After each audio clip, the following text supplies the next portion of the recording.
Bismillahirrahmanirrahim. Assalamualaikum warahmatullahi wabarakatuh. Alhamdulillahi rabbil alamin. Wassalatu wassalamu wa afdhalul taslim ala al-mab'usi rahmatan lil alamin. Sayyidina wa habibina wa qurrati a'yunina Muhammadin wa ala alihi wa sahbihi ajma'in. Subhanaka la ilma lana illa ma 'allamtana innaka antal alimul hakim. Allahumma 'allimna ma yanfa'una wanfa'na bima 'allamtana wa zidna ilman ya rabbal alamin. Rabb shrah li sadri wa yassir li amri wahlul 'uqdatan min lisani yafqahu qawli, amma ba'd. Hadirin wal hadirat, Bapak Ibu jemaah pengajian wirid, tafsir dan tadabbur Al-Qur'anul Karim yang dirahmati oleh Allah. Bersyukur pada Allah yang telah menghadirkan kita di tempat mulia ini dalam mengkaji kalam yang paling mulia, yaitu kalamullah. Semoga kita diberi taufik senantiasa dan istiqamah. Amin ya rabbal alamin. Sebelumnya saya mohon maaf karena terlambat sekali, karena mobil saya rusak. Akhirnya saya ke bengkel dulu, ganti mobil, pinjam mobil ayah saya. Jadi tadi switch ganti mobil itu masalahnya, Bu. Jadi maafkan Bapak Ibu, harus dimaafkan. Baik, nanti insya Allah kita sampai jam sampai asar kan. Kita masuk surat baru, yaitu surat pembahasan baru, itu surat At-Tariq. Surat yang salah satu surat yang favorit juga oleh Rasulullah SAW. Ya. Al-Imam Ahmad bin Hanbal meriwayatkan bahwasanya anna Rasulullah SAW kana yaqra'u fil isya al-akhirah bis sama'i zatil buruj wat tariq. Imam Ahmad bin Hanbal mengatakan Rasulullah kalau sholat isya pernah dalam riwayat beliau membaca surat Al-Buruj pada rakaat pertama dan surat At-Tariq pada rakaat kedua. Jadi kalau kita nanti sholat isya ingin double pahalanya, tidak hanya baca Quran tetapi mengikuti sunnah Rasul, maka bacalah surat Al-Buruj was-sama'i zatil buruj rakaat ke pertama dan baca At-Tariq pada rakaat kedua. Dan ini semakin menguatkan dalil bahwasanya salat Isya itu afdolnya ialah membaca ayat yang panjangnya 1 halaman. Karena surah Al-Buruj itu 1 halaman. Ya. Dan semakin menguatkan menjadi dasar bahwasanya rakaat kedua itu harusnya memang lebih pendek dari rakaat pertama, karena surat At-Tariq itu panjangnya cuma setengah halaman, 17 ayat, tapi pendek-pendek. Dia hanya setengah halaman. Setengah halaman itu anjuran untuk membaca. Setengah halaman itu jumlah yang dianjurkan untuk dibaca waktu sholat maghrib. Ya. Jadi sholat maghrib itu setengah halaman pendek ya.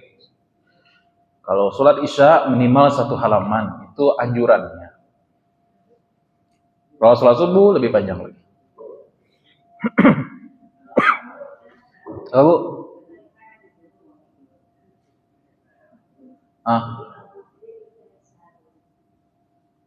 Ya boleh aja, tidak ada masalah. Tidak apa-apa. Baca surah Al-Mulk boleh. Baik, Al-Waqi'ah juga boleh gitu kan. Al-Baqarah juga boleh, terserah. Faqra'u ma tayassara minal Qur'an. Bacalah yang mudah. Mudah kamu pahami. Baik. Sebelum kita membahas lebih jauh, kita baca dulu surat Al-Fatihah sebagaimana biasa dan surat At-Tariq secara berjamaah.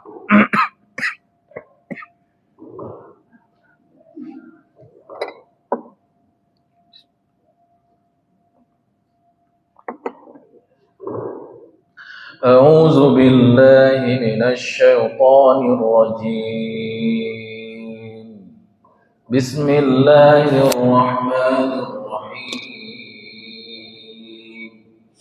الحمد لله رب العالمين الرحمن الرحيم مالك يوم الدين إياك نعبد وإياك نستعين اهدنا الصراط المستقيم صراط الذين أنعمت عليهم غير المغضوب عليهم ولا الضالين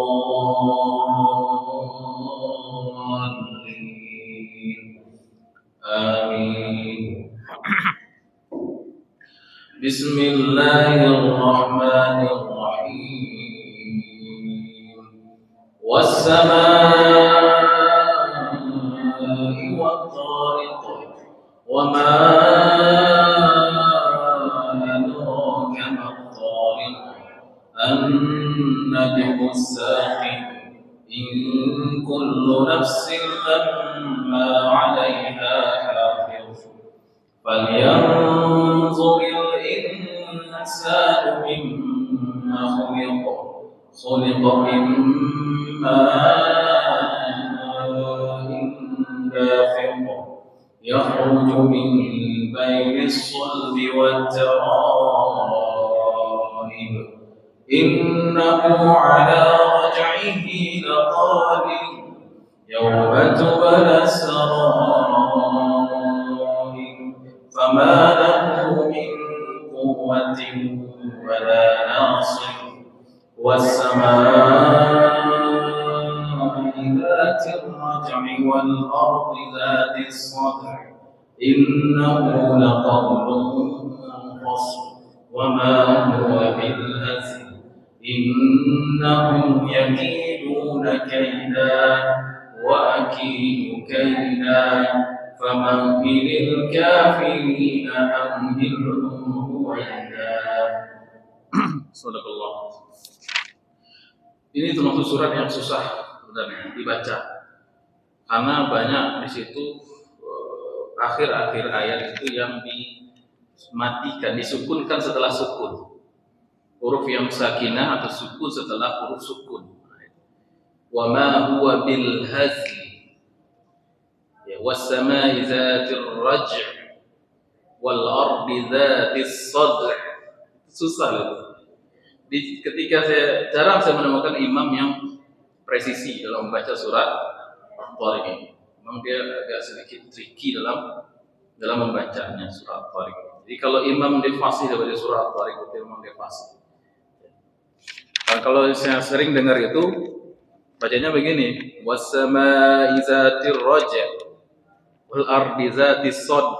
Kalau tidak dibaca sad atau sad. Kemudian wama huwa bil haz. Nah, bacanya haz, lamnya lam. Wama huwa bil hazl. Banyakan begitu. Jadi termasuk ayat atau surat yang agak perlu banyak latihan untuk memfasihkannya. Ditekankan pada makhrajnya. Wama huwa bil hazl. Kita sukunkan zainya haz, tapi seolah-olah kita mengeluarkan lam, tidak jadi. Wa ma huwa bil haz. Sad itu ada bunyi ain yang enggak terjadi keluar pada makhrajnya. Baik, surat At-Tariq tadi disebutkan, diriwayatkan dari Imam Ahmad dari Abi Hurairah radhiyallahu anhu menceritakan beliau membacanya waktu surat Isya. Pada rakaat kedua, rakaat pertama surat Al-Buruj. Berarti itu juga salah dua dari surat yang berpasangan. Al-Buruj pasangannya At-Tariq gitu kan. Karena secara urutan mushaf mereka juga berdekatan ya. Al-Buruj itu ya. Buruj kemudian datang surat At-Tariq. Begitu juga surat Ad-Duha dengan surat Al-Nashr. Begitu juga surat Al-Ghashiyah dengan Al-A'la. Begitu juga surat Qul a'udzu birabbin falaq dengan Qul a'udzu birabbin nas. Itu juga dengan surat Al-A'la dengan Al-Ghashiyah. Begitu juga dengan surat As-Sajdah dengan surat Al-Insan. Begitulah kira-kira pasangan-pasangan. Al-Mulk Setahu saya belum tahu siapa pasangan, nggak ada. Termasuk bebas saja. Ya, bebas, termasuk bebas. Tidak semua surat yang biasa nanti itu pasang-pasangkan itu. Ya, Al-Mulk mungkin salah satu surat yang bebas saja dengan siapapun bisa. Ya. Sebenarnya siapapun bisa, tetapi ada riwayatnya bahwasanya Rasulullah mendampingkan surat tersebut. Baik. Asal jangan kita membaca rakaat pertama dan kedua surat itu tidak berurutan secara mushaf. Ya, rakaat pertama kita baca surah Al-Mulk, rakaat kedua baca Al-Baqarah, kan terbalik. Itu maksudnya. Itu dimakruhkan dalam mazhab Hanafi ya. Dalam mazhab Syafi'i boleh saja, tidak ada masalah. Tapi kalau dalam mazhab Hanafi makruh. Baik, kalau mazhab Hanafi itu harus berurutan nomor suratnya. Dan yang paling penting sebenarnya adalah topiknya. Ya, topiknya itu harus bongo-bongo gitu. Harus jelas. Jangan di tengah-tengah cerita kita putus. Baik. Surat At-Tariq adalah surat ke-30 yang turun. Surat ke-30 secara urutan turunnya pada Rasulullah SAW, dan ulama sepakat seluruhnya dia turun sebelum Nabi hijrah, artinya dia Makkiyah, turun pada tahun 10 kenabian, ya, artinya 3 tahun sebelum hijrah. Di tahun 10 Nabi menjadi Nabi Rasul itu sudah ada 30 surat yang turun. 30 surat yang turun. Surat ke-30 itu adalah surat At-Tariq. Sebelumnya turun surat Al-Balad, la uqsimu bihadzal balad. Setelah surat ini itu surat At-Tariq, turun surat Al-Qamar ya. Iqtarabati as-sa'ah. Surat Al-Qamar. Jadi surat Al-Balad itu surat ke-29, surat At-Tariq surat ke-30, surat Al-Qamar 31. Itu baik. Kemudian bismillahirrahmanirrahim, kita mulai membahas, yaitu surat ini dimulai dengan ungkapan sumpah. Was-sama, demi langit. Was-sama, demi langit, Allah bersumpah. Wat-Tariq, dan At-Tariq. Kalau as-sama secara bahasa sering saya ulang, itu adalah sesuatu yang berada di atas kita, disebut dengan as-sama. Kalau ada lafaz sama dalam Quran bisa bermaksud macam hal. Ya. Was-sama'i zatir raj', apa artinya itu? Demi langit, bukan langit di situ, demi awan. Karena awan di atas kita yang memiliki ar-raj'. Ar-raj'u artinya adalah al-matar, hujan. Wallazi anzala minas sama'i ma'an, dan dia telah menurunkan dari as-sama air. Bukan dari langit, lebih tepatnya dari awan. Ya.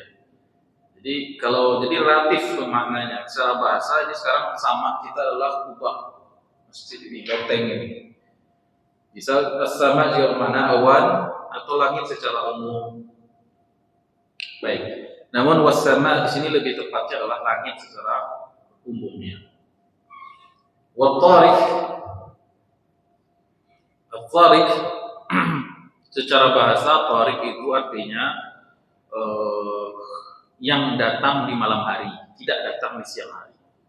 Jadi sesuatu yang datang di malam hari, tidak datang di siang hari, disebut dengan At-Tariq.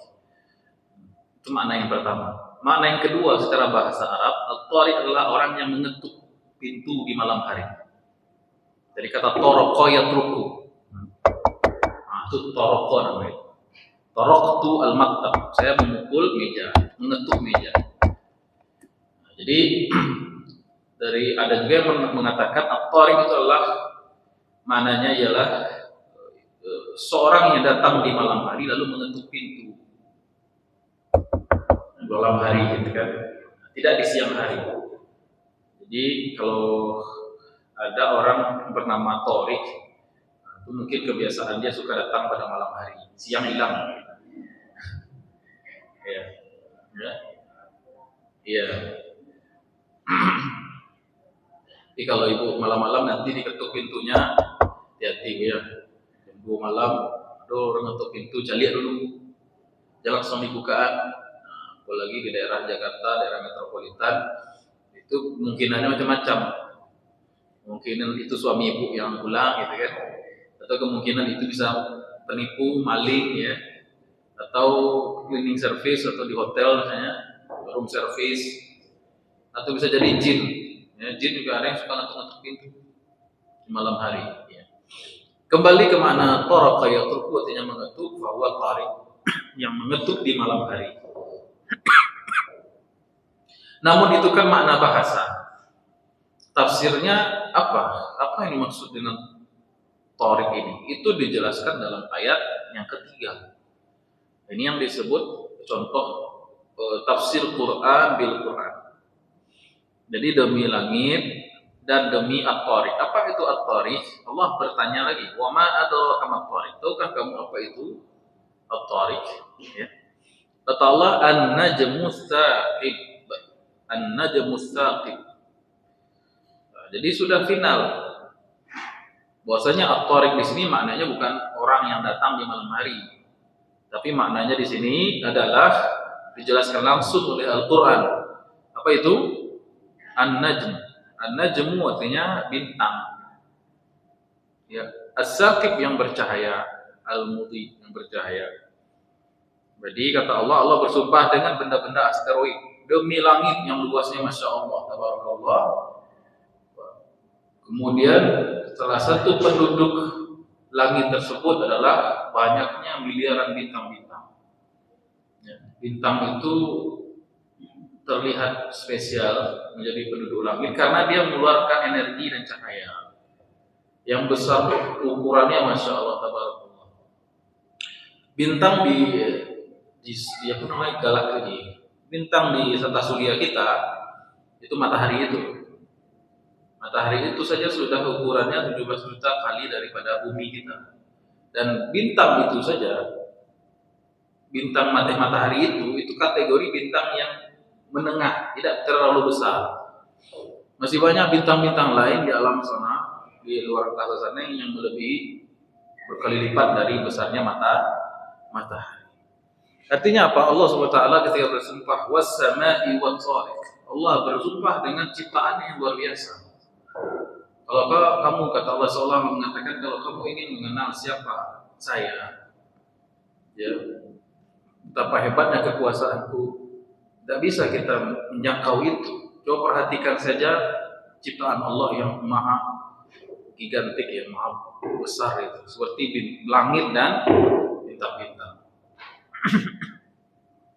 Baik. Namun bintang yang besar itu ukurannya sangat besar itu, dan jumlahnya miliaran, dan sampai hari ini belum terekspos seluruhnya. Baru sekitar berapa 20 ribuan mungkin bintang yang sudah diberikan nama, sudah terlihat dan nampak. Selebihnya tidak.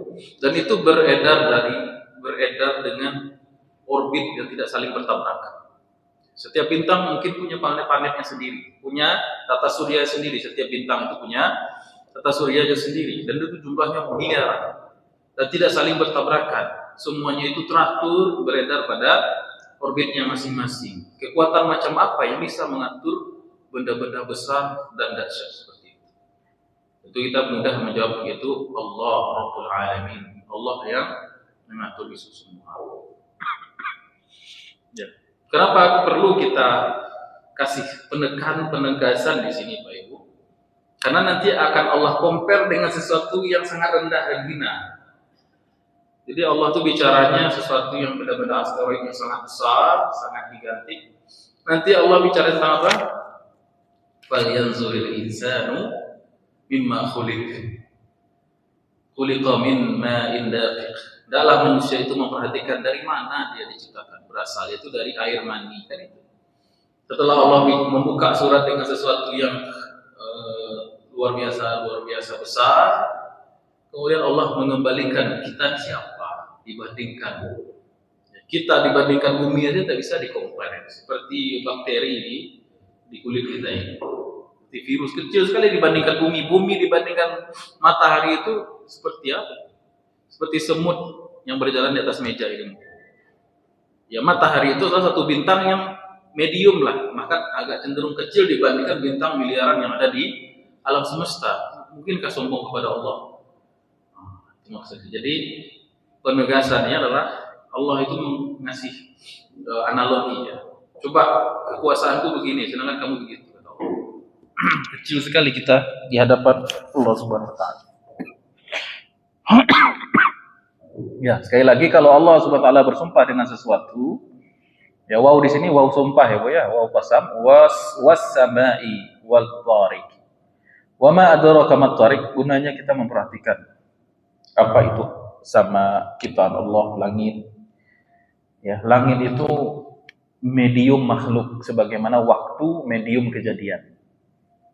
Langit itu medium waktu, medium makhluk sebagaimana waktu itu medium peristiwa dan kejadian. Ya, jadi kita semua ini makhluk itu berada dalam cawan yang disebut dengan as-sama. Sebagaimana kita berada di cawan yang disebut dengan waktu. Ya, kalau Allah bersumpah wal asri, demi waktu, masa. Karena setiap kejadian peristiwa pastilah berada di satu daripada sekian panjang masa yang Allah ciptakan. Ketika Allah berbicara tentang langit, disitulah Allah jadikan dia sebagai cawan yang menampung berbagai makhluk, bahkan makhluk yang terbesar seperti At-Tariq. Ada di situ semua. Baik. Jadi At-Tariq di sini tafsirnya apa? Ayat ketiga yaitu An-Najmu As-Saqib, ya. Bintang yang bercahaya. Baik. Sudah diteliti oleh para ilmuwan bahwasanya bintang itu memiliki kemampuan ya. Setiap bintang itu memiliki kemampuan untuk menghasilkan energi sendiri melalui reaksi kimia, reaksi fusi dan lain sebagainya sehingga terlahirlah energi. Tapi energi itu tidak abadi ternyata. Dikalkulasi matahari kita ini akan namanya kompor ya Bu ya. Kompor itu bila mati Bu kalau ditaruh. Ya, walaupun gas Ibu gas 2 kilo habis enggak? Pasti habis. Apalagi gasnya cuma 3 kilo kan. Serendang sekali 2 kali habisnya. Nah, begitu juga dengan matahari itu dia pasti akan padam pada suatu saat. Karena energi yang diputar itu sudah habis bahan bakar. Kalau bahasanya di sini kan as-saqibu, kata ulama maknanya al-mudhi'u. Dari kata dhiya.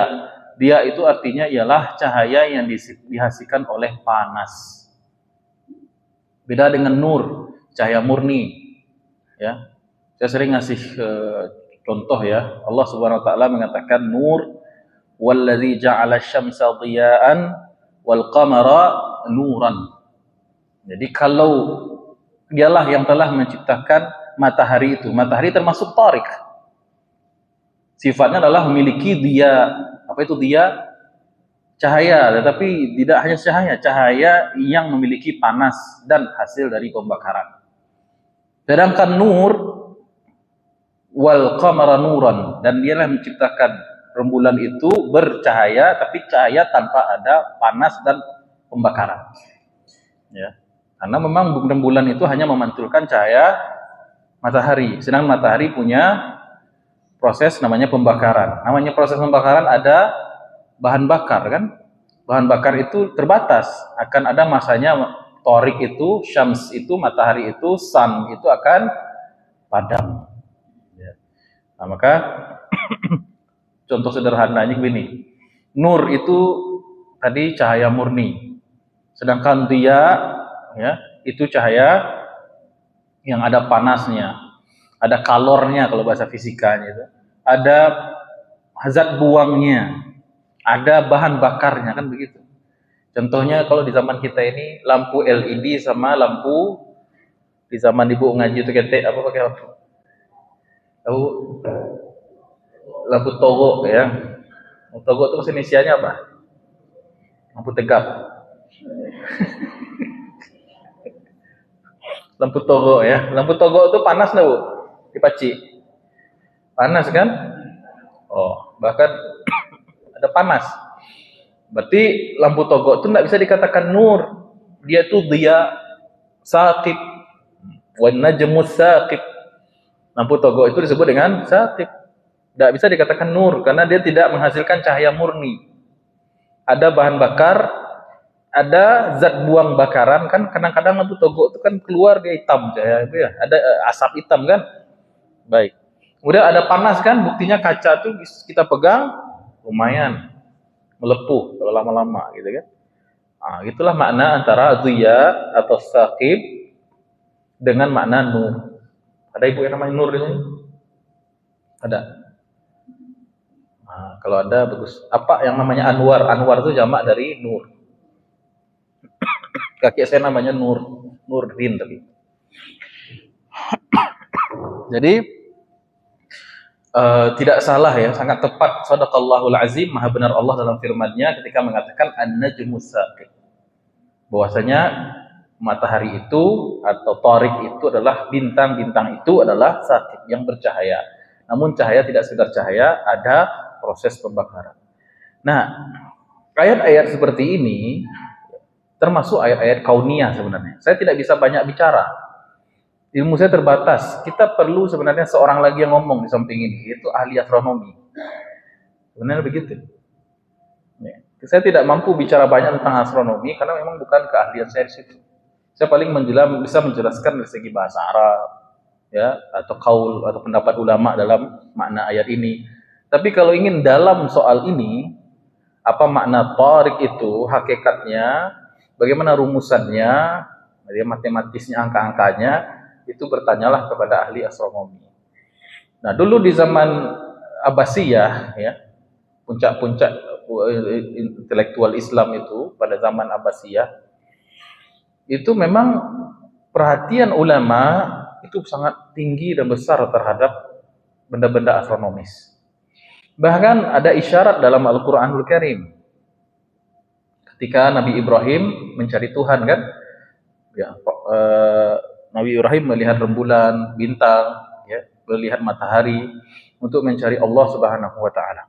Makanya di zaman puncak kejayaan Islam dulu, itu para ulama sangat perhatian dalam persoalan perbintangan ini, ilmu nujum. Ilmu perbintangan. Ilmu nujum ini terbagi dua, ilmu perbintangan ini terbagi dua.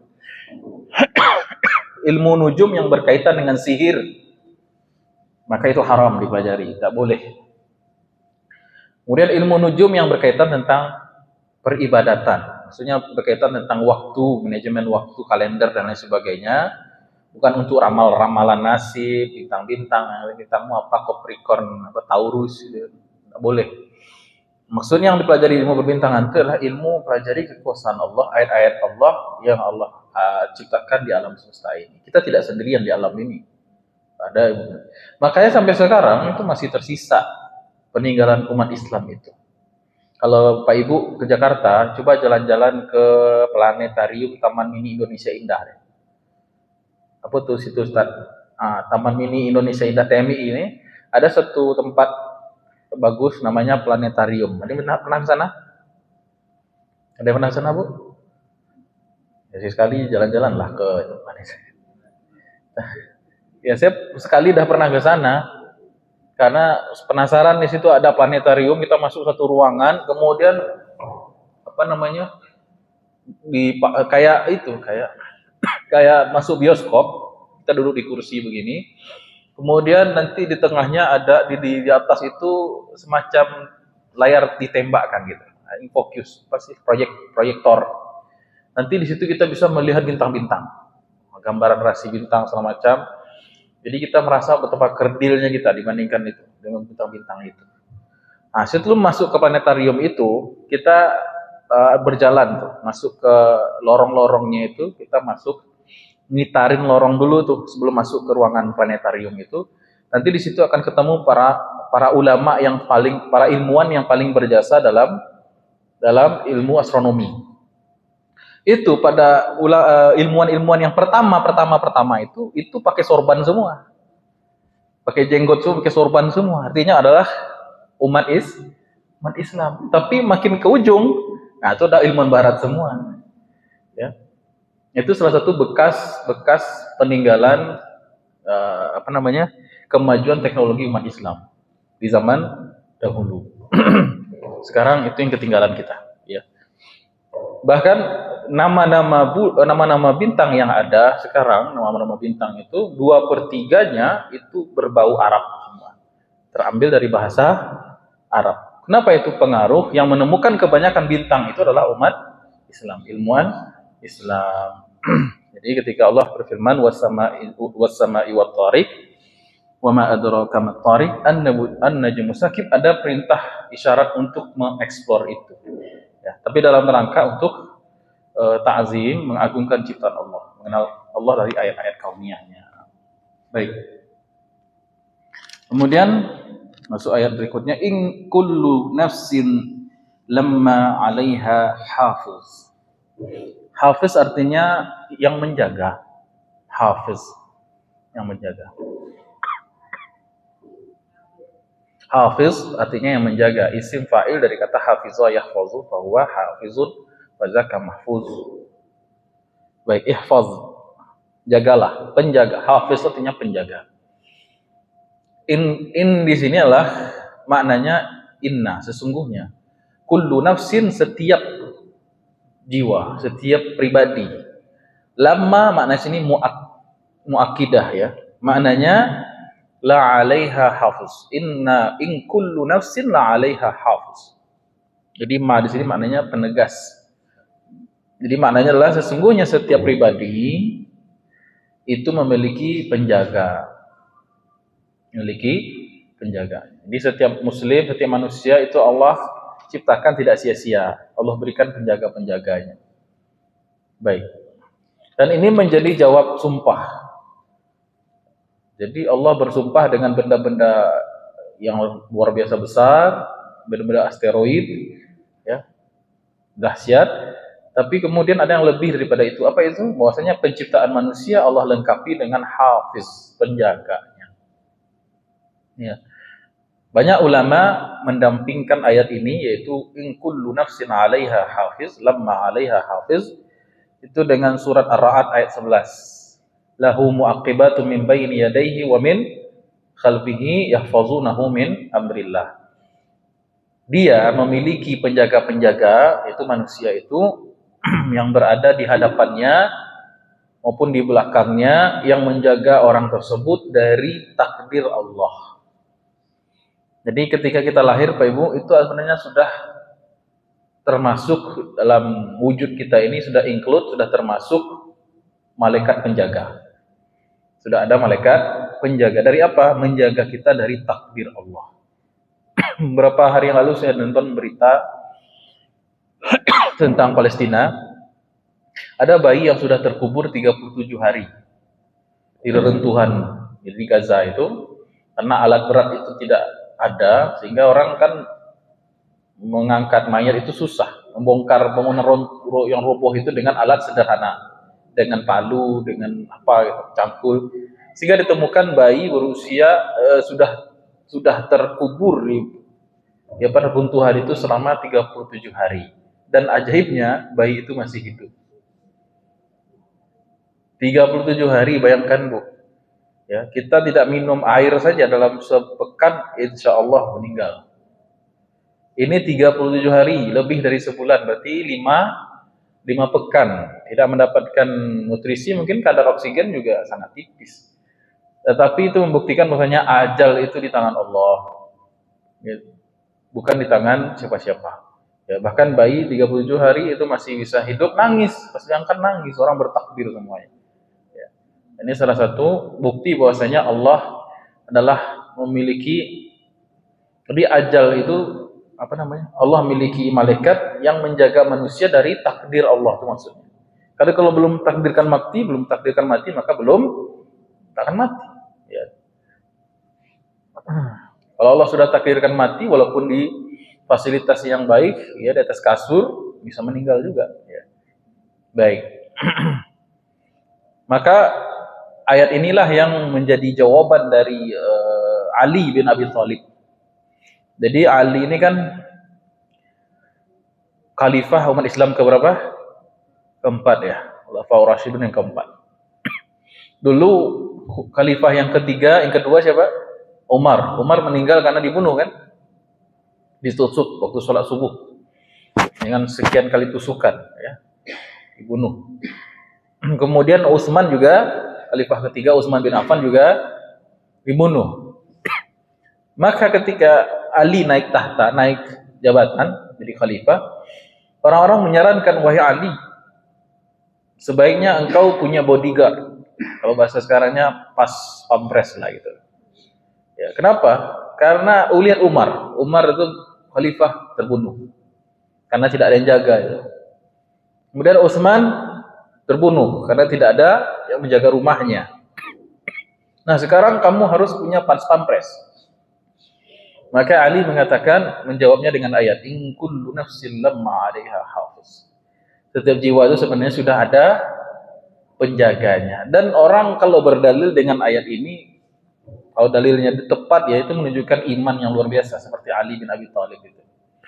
Ya, tapi kalau kita belum bisa seperti itu, ya, belum bisa seperti itu. Apa biasanya bawa motor gitu kan, tidak pakai helm gitu kan, tuh stop di polisi. Pak, kalau kawan yang apa, aku kan naik aspal, jatuh, pecah bego Pak. Aspal itu masih kareh dulu lunak le Pak. Terus Bapak bilang, in kullu nafsin lamma 'alaiha hafiz. Setiap jiwa itu Pak polisi, saya tahu Pak polisi, pokoknya ngaji, ada penjaganya. Kalau mau mati tuh, Mak. Kalau tidak mati akan mati tuh gitu. Tepat berdalil dengan seperti itu? Enggak. Awak bukan Ali. Kita bukan sahabat Nabi. Ya, karena Ali itu imannya luar biasa dan sudah disebut oleh Rasulullah, kamu akan meninggal dibunuh orang wahai Ali.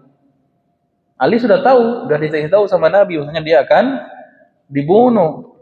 Makanya ketika di Kufah atau di Basrah, ketika Ali di situ sakit demam tinggi, panas badannya, orang udah cemas. Kami khawatir engkau Ali akan meninggal dunia. Kata Ali, enggak, saya tidak meninggal dengan demam. Saya meninggal dengan cucuran darah dari kepala yang dibunuh oleh orang. Jadi Ali itu tahu sudah meninggalnya akan dibunuh. Ya, itu yang pertama, alasan logisnya begitu. Yang kedua karena keimanannya yang tinggi. Jadi kalau ibu nanti disuruh pakai sabuk pengaman, pakai sabuk yoto, pakai. Dan kecil ke suami, in kullu nafsin lamma 'alaiha hafiz. Itu jawaban hakikat ya. Kita ini adalah muslim yang melaksanakan syariat. Jangan langsung hakikat sih. Baik. Nah, jadi wajib kita mengambil asbab untuk melindungi diri. Sekali lagi, memang kita ada penjaga, tetapi kita wajib mengambil asbab untuk menjaga perlindungan diri. Makanya auto-talking itu banyak sistem keamanan sistemnya. Ada namanya airbag segala macam itu kan, sensing gitu kan. Nah, itu dalam rangka ikhtiar, bukan dalam rangka bahwasanya yang menjaga kita bukan itu. Yang menjaga kita Allah, tetapi kita wajib mengambil sebab ikhtiar. Dari mengambil ikhtiar itu dapat pahala kita. Baik. Kemudian falyanzur. Baik, ada sebuah hadis di sini, cuman derajatnya lemah ya. Dikatakan langsung ya, karena lemah. Ada hadis dari Abu Umamah radhiyallahu anhu, qala Nabi sallallahu alaihi wasallam, wukila bil mu'min mi'atun wa sittuna malakan. Seorang mukmin itu dijaga oleh 160 malaikat. Yazubuna anhu ma lam yaqdir alaih, yang senantiasa mengawasi, menjaga dia, mengitari dia, menjaganya dari takdir Allah Subhanahu wa taala. Min dzalikal basaru, di antara malaikat itu ada yang menjaga mata. Sab'atu amlakin yazubuna an, ada 7 malaikat yang menjaga mata. Kama yuzabbu an qas'atil asalil dzubab, sebagaimana ada satu piring madu yang diitari oleh lebah gitu kira-kira.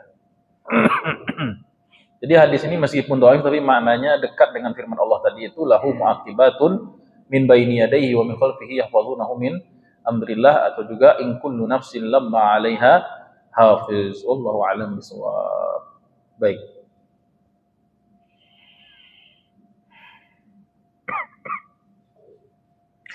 Kemudian ayat yang berikutnya, kelima ya. Allah Ta'ala falyanzuril insanu mimma khuliq. Ya. Kata Allah, maka perhatikanlah ya, insan manusia. Ada yang menafsirkan Nabi Adam alaihissalam bagaimana dari apa dia diciptakan. Falyanzuril insanu mimma khuliq, itu Nabi Adam alaihissalam.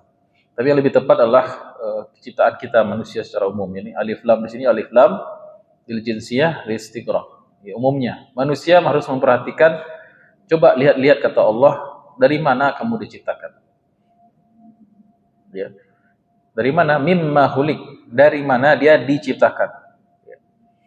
Khuliqa min ma'in dafiq. Jadi kalimat falyanzur pada ayat falyanzuril insan semakin menegaskan wajibnya kita memperhatikan. An-nazar hukumnya wajib. Memperhatikan, mentadabburi, merenungkan, menghayati ayat-ayat Allah, tanda-tanda kebesaran Allah, di antaranya ialah wa fi anfusikum, dan dalam dirimu sendiri ada tanda-tanda keagungan kekuasaan Allah. Tidak hanya memperhatikan di luar kita, tapi diri kita. Jadi objek penghayatan atau pentadaburan atau aja perenungan. Coba kamu pikir-pikir, kamu perhatikan kata Allah. Coba kamu hayati, dari mana kamu diciptakan. Ya. Ayat ini merontokkan kesombongan orang yang sombong. Ayat ini membuat kita lebih tawadhu, lebih rendah hati. Ayat ini membuat kita sadar diri, insaf, bahwasanya kita bukan siapa-siapa kecuali Allah yang mengangkat derajat. Allah tuh kalau meng-flashback diri kita itu nggak tanggung-tanggung ya. Kalau Allah tuh kalau mengingatkan diri, hakikat diri kita, di pulangan di Allah tuh jauh mana. Sampai ke awal titik benar-benar kita nol. Bukan siapa-siapa, bahkan sesuatu yang hina. Apa itu? Air mani. Itulah. Makanya dulu khalifah di zaman Abbasiyah atau Umayyah, saya lupa nama khalifahnya. Ya.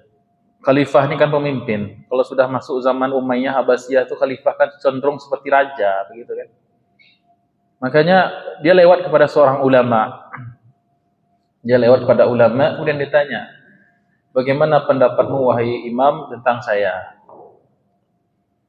Betapa gagahnya saya, mungkin ya.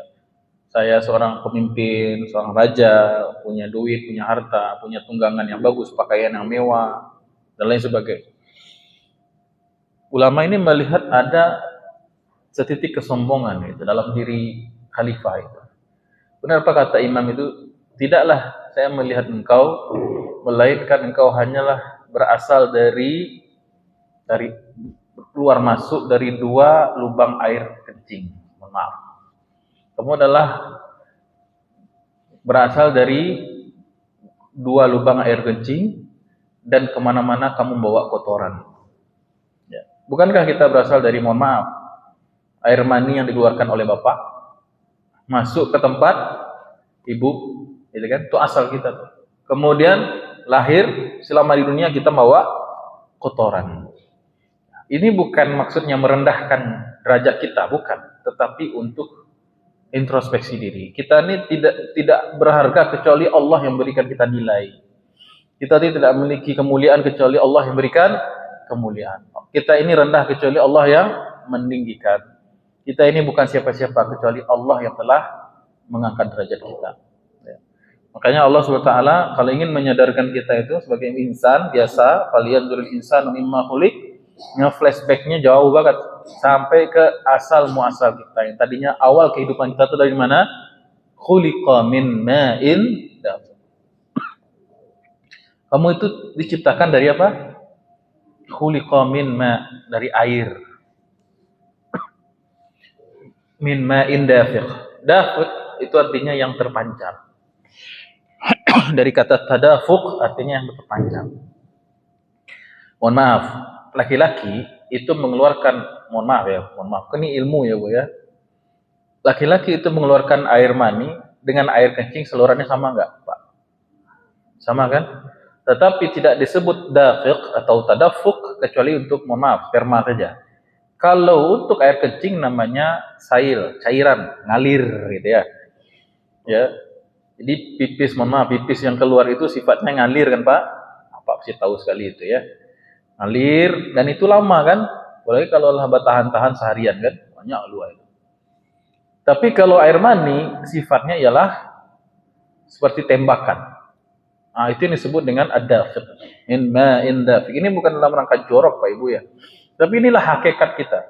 Asal muasal kita disebutkan oleh Allah Subhanahu wa taala, "Falyanzuril insanu mimma khuliqa." Nah, ada berapa kata khuliqa dalam ayat 5 dan 6?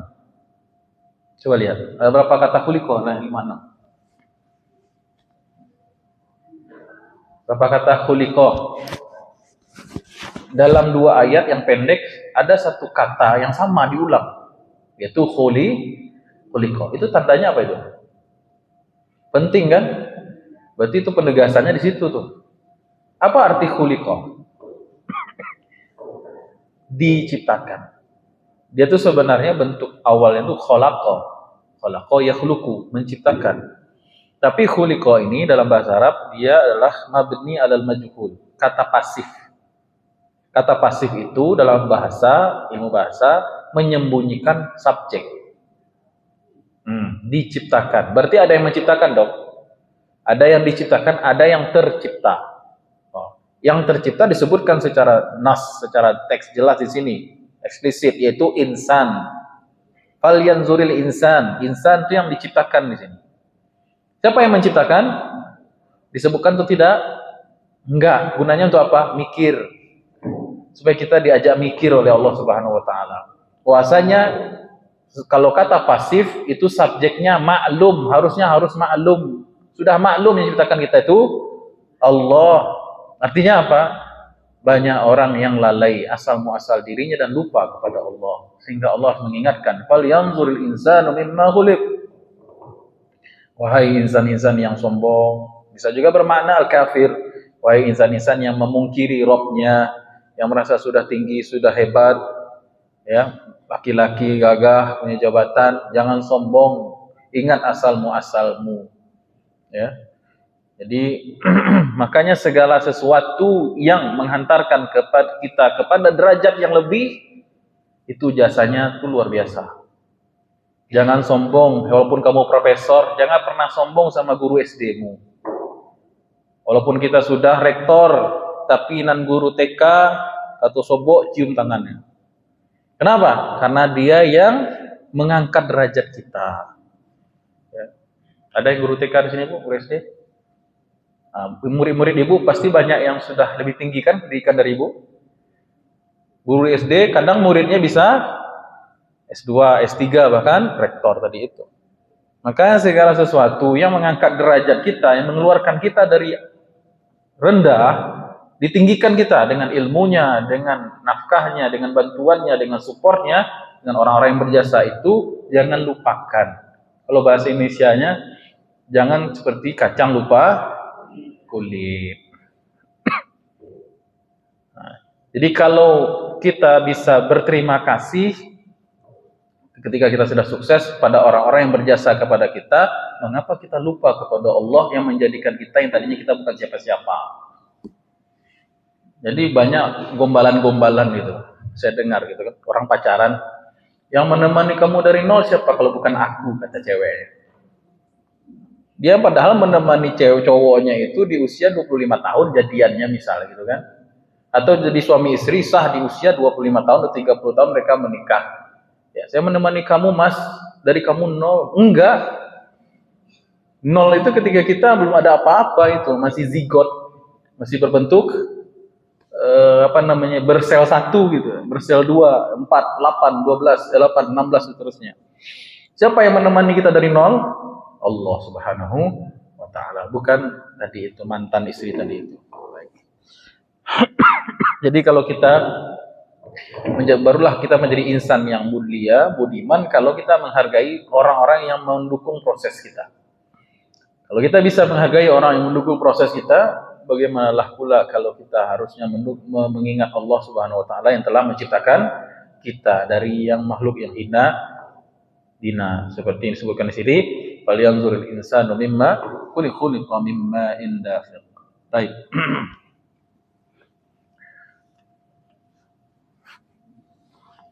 Baik, yakhruju min baini sulbi wat tara'ib. Yang mana air mani itu keluar dari di antara baina as-sulbi wat tara'ib dan tara'ib. Apa itu sulbi dulu? Bentar. Yang mana air itu keluar dari sulbi. Sulbi ini banyak tafsirannya para ulama.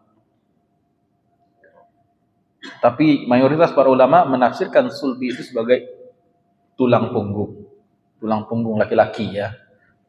Wat tara'ib itu tulang dada, rongga dada atau tulang dada perempuan. Ya. Ini menjadi dalil bahwasanya namanya mani itu bukan hanya laki-laki. Mani laki-laki bersumber dari tulang sulbi. Sedangkan mani perempuan, mohon maaf, terbuat atau berasal dari tulang dada. Taraib jamak dari taribah. Artinya ialah tulang dada. Jadi dari situlah terhasil atau dari tulang sulbi itulah terhasil, mohon maaf, air mani. Makanya kalau orang disebutkan di sini, kesimpulannya, summa inna na'lamu anna nutfata min jami'il ajza'il badan. Ya, tafsir yang kedua, tafsir yang pertama tadi apa, Bu? Sulbi dan taraib ini tulang. Sulbi tulang punggung laki-laki dan taraib tulang rongga dada perempuan. Menghasilkan air mani perempuan dan air mani laki-laki. Bersatu itu menjadilah nutfah. Nutfah nanti menjadi alaqah. Alaqah menjadi mudghah. Kemudian menjadi janin. Gitu kira-kira. Tafsiran yang pertama. Tafsiran yang kedua, ini kesimpulannya. Kata Imam Al-Qurtubi, lafaz sulbi dan taraib itu maksudnya ialah mewakili dari bagian-bagian seluruh tubuh manusia. Walzalika yushbihur rajulu walidahi katsiran. Oleh karena itu, bayi yang lahir atau anak yang lahir itu akan menyerupai kedua orang tuanya atau salah satunya. Ya. Tapi sebenarnya setiap bayi yang lahir itu menyimpan gen kan? Gennya itu dihasilkan oleh kedua orang tua, campuran dari kedua orang tuanya. Tapi terkadang ada gen itu yang nampak dan ada gen itu yang tersimpan. Kalau dalam istilah ilmu genetika ada gen yang sifatnya genotip, ada gen yang sifatnya fenotip. Genotip itu yang tersimpan, berarti sifat ibunya kok rajin, anaknya rajin dulu, itu kan karakter, tak nampak. Atau itu fenotip juga. Kalau genotip itu yang tersimpan nanti, nah bakatnya itu nampak di cucunya nanti atau cicitnya nanti. Tapi dia punya bakat itu. Nah fenotip itu misalnya nampak seperti rupa wajah, warna kulit, mancung hidung, mata, warna dan lain sebagainya. Nah, jadi tafsiran kedua adalah bahwasanya air mani yang terhasil oleh laki-laki dan perempuan itu berasal dari seluruh anggota badannya. Ya. Nah, tapi tafsiran yang pertama tadi pusatnya itu pangkalnya itu berasal dari tulang punggung ya. Baik, itulah menjadi sebab kata ulama wa aidan al-muksir minal jima'i yajidu wajhan fi dhahrihi. Itulah sebabnya kenapa orang itu kalau rajin berjima, hubungan seksual badan, rajin mengeluarkan mani, maka lama-lama punggung tulangnya sakit. Ya. Di osteoporosis itu salah satu sebabnya kenapa, Bu? Karena rajin kawin. Jadi kalau orang banyak kawin itu biasanya tulang-tulangnya jadi rapuh. Kenapa? Karena air mani itu diproduksi dari tulang. Sehingga karena kalau air mani itu keluar terus, maka tulangnya menjadi kering. Itu yang menyebabkan sakit. Bukan kata saya loh ya, kata ulama. Walaisa zalika illa liquluwi sulbihi amma kana muhtabisan minal ma'. Itu disebabkan karena komponen air pada tulang-tulangnya itu, tulang punggungnya atau tulang dadanya itu berkurang disebabkan karena rajin kawin, ya, rajin berjima. Makanya kalau bapak, mohon maaf, kalau usianya sudah di atas 70 tahun, wajar sakit tulang, sakit pinggang. Kenapa? Salah satunya karena sudah bekerja keras sejak muda. Bekerja keras ini artinya bukan kerja keras kerja saja, tetapi itulah apa gitu. Nah, makanya kalau atlet ya Pak Ibu, atlet yang cedera tulang, David Beckham itu dulu kalau nggak salah, atau Ronaldo, saya lupa. Ada atlet David Beckham kalau salah ya. David Beckham itu pernah cedera parah kakinya, ankle-nya apa tulang kakinya itu, Pak bola kan. Maka dokter melarang dia untuk bersetubuh selama 4 bulan. Ya, bayangkan tuh. Dia cederanya parah, untuk mempercepat proses penyembuhan itu, dia dilarang untuk berjima selama 3 atau 4 bulan. Nah, ternyata saya membaca berita itu, saya teringat ini, kalamnya ulama ini. Oh iya juga berarti ya. Berarti ulama terdahulu tuh sampai menggalinya ke situ gitu. Ya khuruju min baini sulbi wat tarai. Bahwasanya air mani itu memang tercipta tersari daripada sulbi tulang punggung seseorang. Bayangkan kalau dia proses terus, akhirnya tulangnya jebol, gitu, ibaratnya begitu.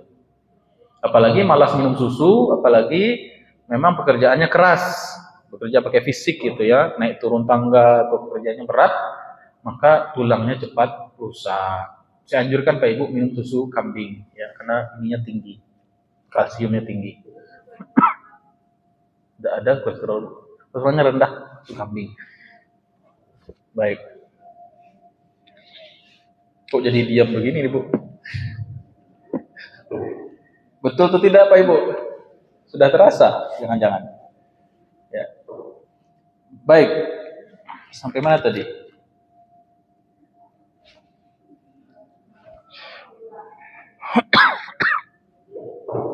Kemudian lanjut ayat berikutnya. Innahu ala raj'ihi. Nah, sebelum itu. Jadi kalau kita buka buku-buku tafsir, para ulama seperti yang saya jelaskan tadi, ketika Allah menyebutkan, mohon maaf, air mani dalam Al-Quran, itu cenderungnya para ulama membahas begitulah kehinaan manusia, cenderungnya begitu.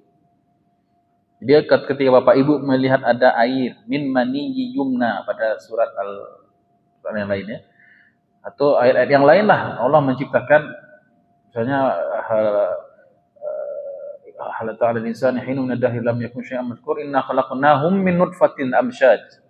Kita menciptakan manusia itu dari air sperma yang bercampur.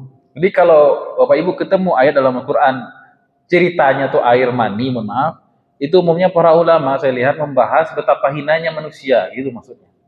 Tetapi saya punya perspektif lain, ini enggak ditemukan di tafsir ya. Saya punya perspektif lain. Tidak hanya itu iya benar. Ketika Allah menceritakan tentang air mani dalam Quran, bukan hanya bermakna kehinaan manusia di hadapan Allah. Asal usul mereka yang hina dina, kalau bukan Allah yang mengangkatnya. Laqad khalaqnal insana fi ahsani taqwim. Ya walaqad karramna bani Adam, sebenarnya kami telah memuliakan anak-anak Adam. Kalau bukan karena itu iya betul. Ada teguran dari Allah bahwasanya manusia itu hina. Kalau bukan Allah muliakan tidak akan mulia. Tapi ada satu lagi. Ya, saya melihat justru ada tambahan makna. Ketika Allah mengatakan khuliqa min ma'in dafiq, diciptakan manusia dari air sperma itu. Sementara di awal Allah mengatakan was-sama'i wat-tariq. Buktikan bahwasanya kita harus mengamati itu air mani itu apa sih. Nah, ketika dilihat di mikroskop misalnya atau kita baca literaturnya, umumnya sudah ada banyak di internet itu. Air mani disebut sebagai apa di sini, Bu? Khuliqa min ma'.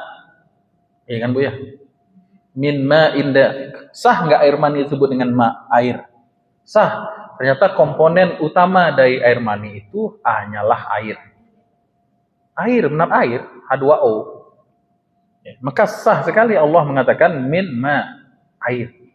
Ya, bahkan tubuh kita ini 70%, 60% lebih air itu. Ya. Tulang kering ini yang benar-benar kering ternyata komponennya ada juga 10-20% air kata saya. Apalagi otak kita isinya kebanyakan komponennya adalah air. Jadi sah. Itu yang pertama. Yang kedua, setiap 1 mililiter sperma itu ternyata ada sel 15 juta. 15 juta sperma yang berenang. Ya. Bagaimana bisa, dan uniknya sperma itu Pak Ibu ada 2 komponen, badan dan ekor. Ekornya itu, namanya ekor itu seperti turbin yang dia berputar, dengan itu dia bisa berenang. Nah, ternyata namanya turbin itu kan butuh energi ya Bu ya, butuh energi untuk menggerakkan. Energi dari mana? Glukosa.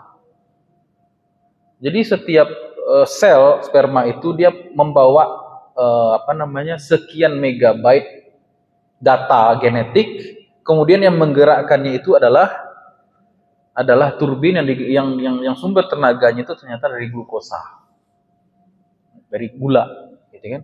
Terus kok bisa sperma itu berenang dengan lincahnya menuju ovum, telur? Ternyata ovum itu punya zat yang memancing, mengundang. Jadi kalau kita pikir sperma itu tidak ada otak, tidak ada tidak ada kecerdasan di situ. Tapi kok bisa dia berenang dengan lincah mencari kemana ovum tersebut? Itu. Jadi bisa kita tadabburi itu betapa Allah Subhanahu wa taala memanglah menjadikan manusia itu berpasang-pasangan, yaitu laki-laki sperma dan perempuan sel telur.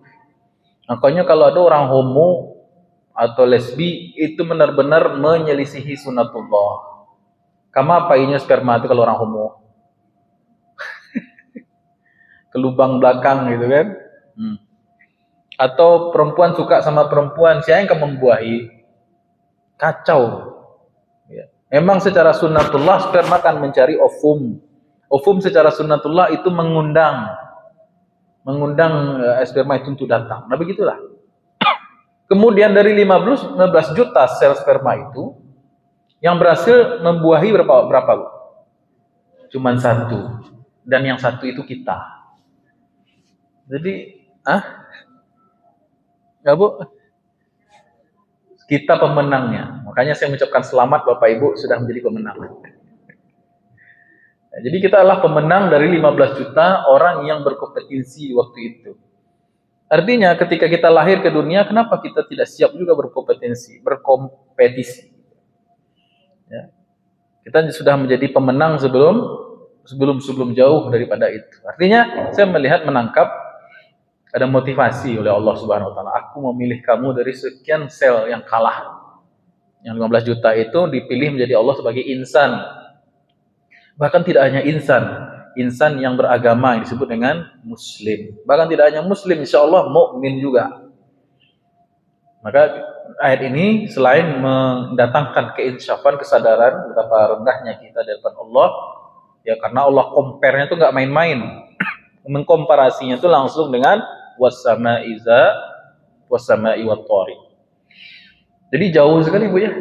Kalau kita mengcompare antara tikus dengan gajah, seimbang nggak?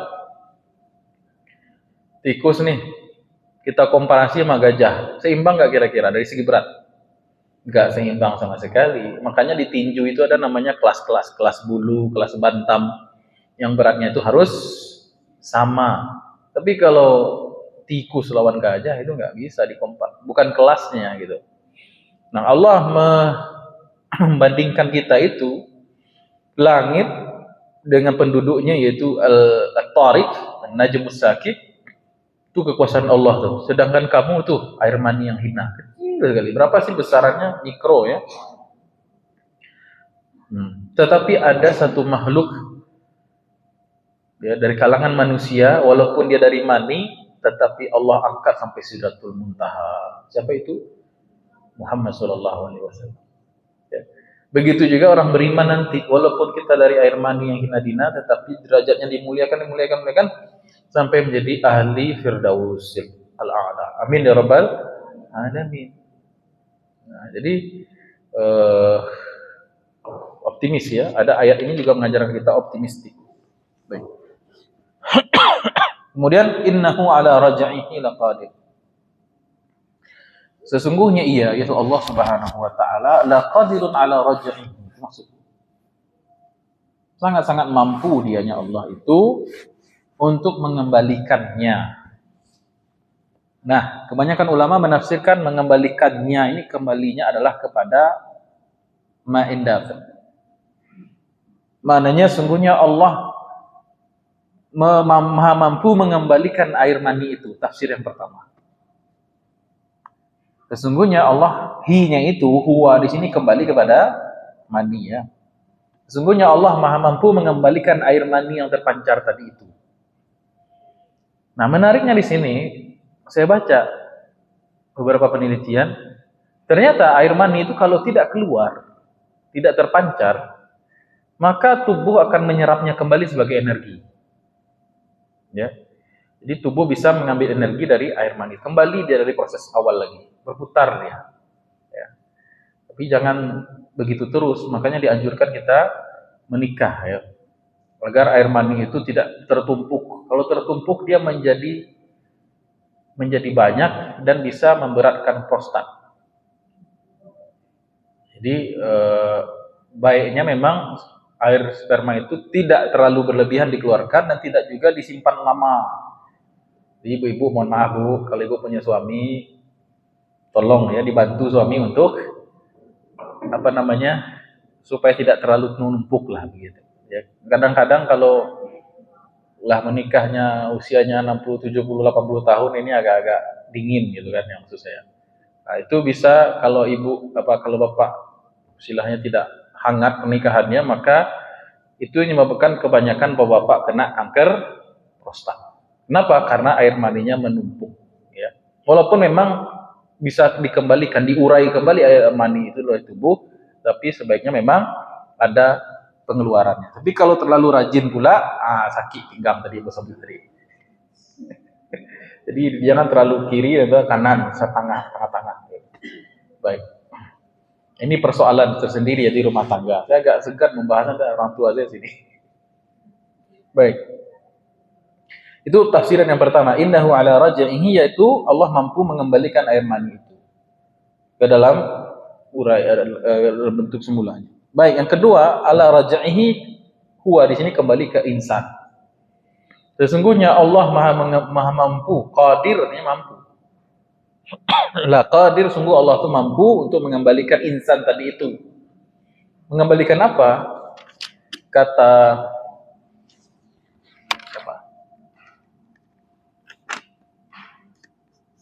mana sih? Kata Imam At-Tabari, maksud mengembalikan di sini ialah mengembalikan manusia dalam keadaan hidup setelah kematiannya.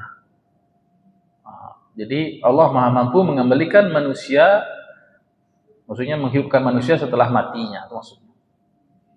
Jadi berarti ini bicara tentang awal, pangkal, dan ujung. Jadi manusia berawal dari air mani, kemudian hidup di dunia, lahir besar, kemudian meninggal dunia. Kemudian apakah itu akhir? Tidak. Innahu ala raj'ihi laqadir. Allah maha mampu mengembalikan kehidupan manusia tanpa air mani lagi. Jadi wasilah manusia hidup di dunia dengan perkawinan, maka keluarlah bayi dari perut ibu. Tapi di akhirat nanti Allah mampu menghidupkan lagi manusia walaupun tidak ada air mani. Jadi manusia bangkit saja. Allah tumbuhkan seperti tanaman dari tulang ekor belakang. Jadi hari kiamat, hari berbangkit, manusia itu kembali. Itu makna raj'ihi laqadir. Innahu ala raj'ihi laqadir. Ini pendapat yang lebih kuat. Ini makna yang lebih tepat daripada makna yang tadi itu. Allah mampu mengembalikan air sperma yang terpancar tadi itu. Pendapat yang kuat adalah Allah mampu mengembalikan manusia dari matinya. Alasannya kenapa? Karena ayat berikutnya, ayat yang ke-9, yauma tublas sarair. Itu hari dibangkitkan, hari di mana diungkap seluruh rahasia. Ya, hari di mana diungkap seluruh sarair, jamak dari sir. Sir artinya rahasia. Ya, kapan yauma tublas sarair itu? Yaumul qiyamah, hari kiamat. Kalau di akhirat diungkapkan seluruh rahasia-rahasia yang tersembunyi, diungkapkan. Yang curang-curang ketahuan, yang ambil tanah orang ketahuan, yang korupsi ketahuan, yang maling ketahuan, yang curang pilpres ketahuan, ya, yang tukang sogo ketahuan, yang kurang-kurangin timbangan ketahuan, yang munafik ketahuan. Semua rahasia akan diungkap. Kapan itu? Di dunia mungkin tertutup, tapi di akhirat tidak ada kata tertutup. Semuanya ketahuan. Jadi tafsir ayat 8, innahu ala raj'ihi laqadir, itu yang lebih tepat maknanya adalah yaitu Allah mampu menghidupkan manusia dari kematiannya, itu pada hari kiamat, hari di mana diungkap seluruh rahasia. Baik. Namun di sini para ulama menafsirkan kata sarair di sini lebih spesifik ya, yaitu al-amanah. Ya, mencakup al-amanah. Apa itu amanah? Mencakup makna al-ibadah dan hak-hak sesama manusia juga. Ya. Itu Nabi sendiri yang menafsirkan. Ya. Diriwayatkan dari Nabi SAW bahwasanya beliau bersabda, "I'tamanallahu ta'ala khalqahu ala arba'." Jadi Allah Subhanahu wa taala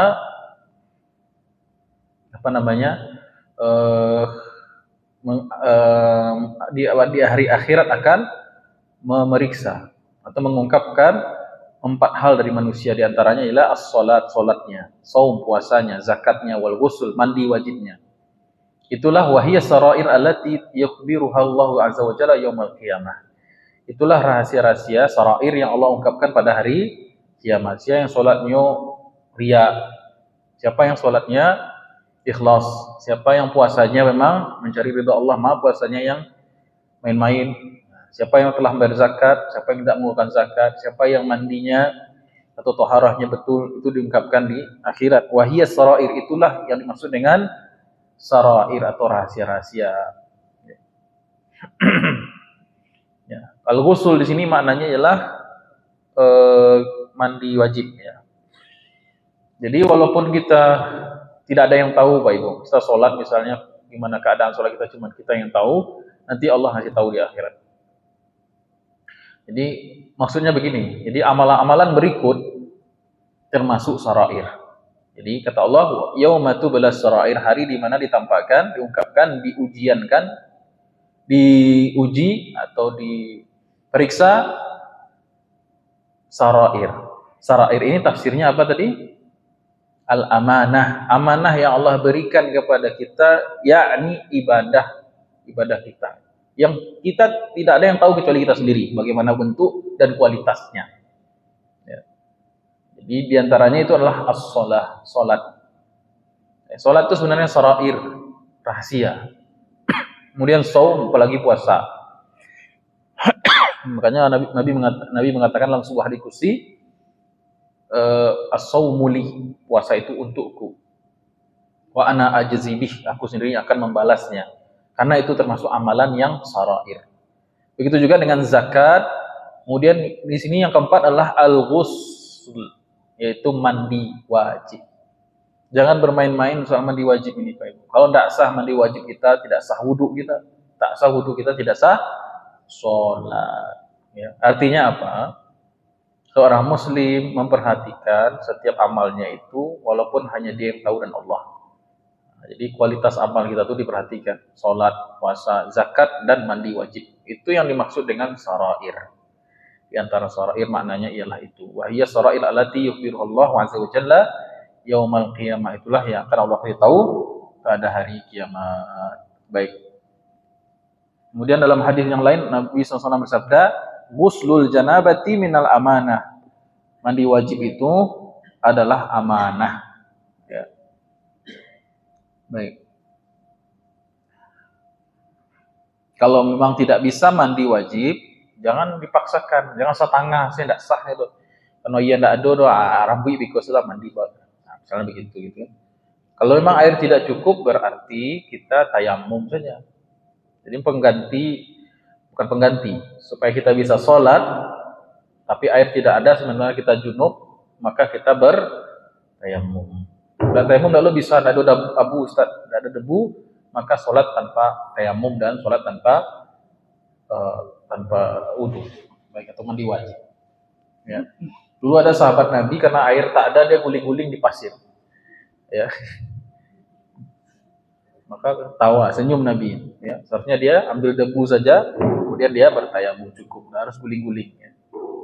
Baik. Tapi mending kalau di Arab debu pasirnya benar-benar kering ya. Tapi kalau di pantai Padang tuh guling-guling, wah, baik. Ada pertanyaan sampai sini Pak Ibu? Lanjut apa gimana? Ada pertanyaan?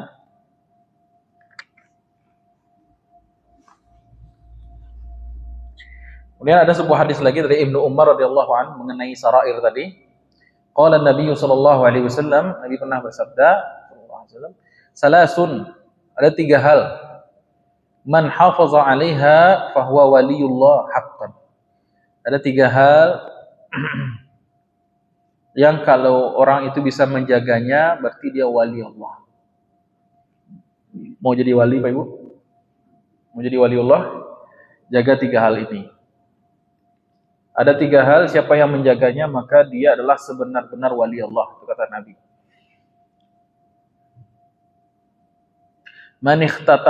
Wa manihtanahunna fahuwa aduwwullah haqqan. Baliknya siapa yang meremehkan, siapa yang berkhianat, siapa yang main-main di dalam 3 hal ini, maka atau 4 hal ini, atau hal berikut ini, maka dia musuh Allah yang sebenarnya. Nah, ini pilihan duo. Ya. Siapa yang benar-benar menjaga, siapa yang benar-benar melalaikan. Akan menentukan dia seorang wali Allah atau tidak. Wali Allah atau musuh Allah justru. Apa itu? Apa 3 hal itu ya Rasulullah? As-shalah, salat. 2, as-shaum, puasa. 3, wal ghuslu minal janabah. Itu mandi wajib. Zakarahu Sa'labi. Jadi 3 amalan ini termasuk sarair yang disebutkan di dalam hadis. Yaumatu minas sarair. Jadi siapa yang benar-benar menjaga salatnya, menjaga puasanya, menjaga mandi wajibnya atau taharah secara umum, ya, maka dia bisa menjadi wali Allah. Tapi ciri-ciri orang munafik atau ciri-ciri musuh Allah pada 3 ini juga, yang main-main dalam sholatnya, main-main dalam puasanya, dan main-main di dalam mandi wajibnya, tidak serius. Ya. Kalau waktu kecil masih ada yang mengawasi, misalnya orang tua kita mandi udah berasia, masih ada dimandi ulang deh orang kayak. Atau sholatnya kelihatan main-main cepat-cepat, dimarahi oleh ibu atau guru ngaji, masih ada yang revisi, teman supervisi, mengawasi. Tapi kalau lah kadang sialnya nggak main. Tentu kita sendiri yang berusaha untuk melaksanakan dengan sebaik-baiknya. Jadi siapa Ibu ya mengamalkannya? Menjaga sholat, menjaga puasa, lahir batin ya. Menjaga sholat ini lahir batin. Lahir itu ilmu-ilmu fikihnya, batinnya khusyuknya. Kemudian saum, puasa lahir batin, jangan hanya puasa sekedar menahan lapar dan haus terus lalu sepanjang hari. Atau tidak mau menjaga yang lain, mulut tidak dijaga, telinga tidak dijaga, mata tidak dijaga, puasa yang demikian, puasa yang tidak ada pahala. Ya, dan terancam dia sebagai musuh Allah. Wal ghuslu minal janabah, yang ketiga adalah mandi wajib. Baik. Ada pertanyaan sampai sini Pak Ibu?